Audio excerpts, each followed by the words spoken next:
بسم اللہ الرحمن الرحیم۔ السلام علیکم پیارے بچوں، جو سبق آج ہم پڑھنے والے ہیں اس کا عنوان ہے پرچم کی کہانی، نانی اماں کی زبانی۔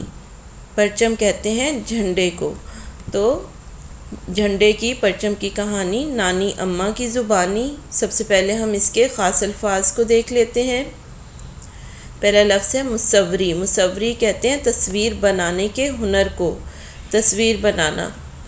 دوسرا لفظ ہے تعجب۔ تعجب حیرت کو کہتے ہیں، حیران ہونا، حیرت۔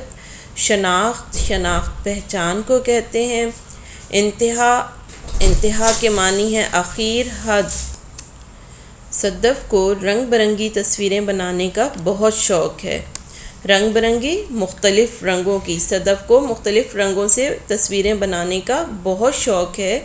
ہر سال یوم آزادی کی تقریب پر صدف کے اسکول میں مصوری کا مقابلہ ہوتا ہے۔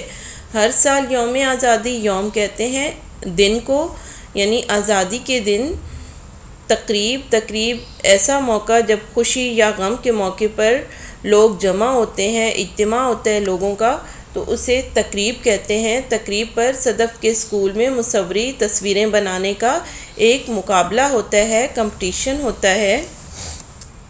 اس سال صدف نے فیصلہ کیا، اس نے ڈیسائیڈ کیا کہ وہ پاکستانی جھنڈے کی تصویر بنا کر مقابلے میں حصہ لے گی۔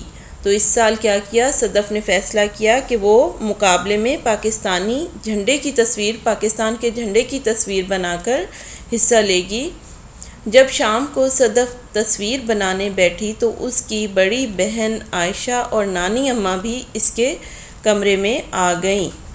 یعنی جب صدف تصویر بنا رہی تھی تو اس کی بڑی بہن عائشہ اور اس کی نانی اماں بھی اس کے کمرے میں آ گئیں۔ عائشہ تصویر دیکھ کر بولی، صدف تم نے جھنڈے کی تصویر صحیح نہیں بنائی، تمہارے جھنڈے کی شکل چوکور ہے۔ چوکور ہے یعنی اس کی لمبائی اور چوڑائی برابر ہے۔ جھنڈے کی لمبائی اور چوڑائی برابر نہیں ہوتی۔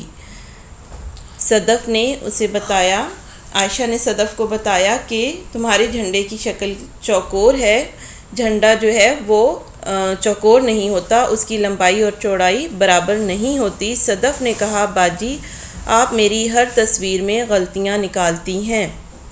صدف نے آگے سے کیا کہا کہ باجی آپ میری ہر تصویر میں غلطیاں نکالتی ہیں۔ صدف کی باجی نے، عائشہ نے جواب دیا، اگر تمہیں یقین نہیں آتا تو بے شک نانی اماں سے پوچھ لو۔ یعنی اگر تمہیں میری بات پہ یقین نہیں ہے تو بلا شبہ نانی اماں سے پوچھ لو۔ نانی اماں جو چائے پیتے ہوئے ساری باتیں سن رہی تھیں، مسکرائیں اور بولیں، صدف بیٹی عائشہ ٹھیک کہہ رہی ہے۔ جب پاکستان کا جھنڈا بنایا جا رہا تھا تو میرے ابا جان نے مجھے بتایا تھا کہ اس جھنڈے کی لمبائی چوڑائی سے زیادہ ہوگی، یعنی وہ لمبا زیادہ ہوگا اور اس کی چوڑائی جو ہے وہ کم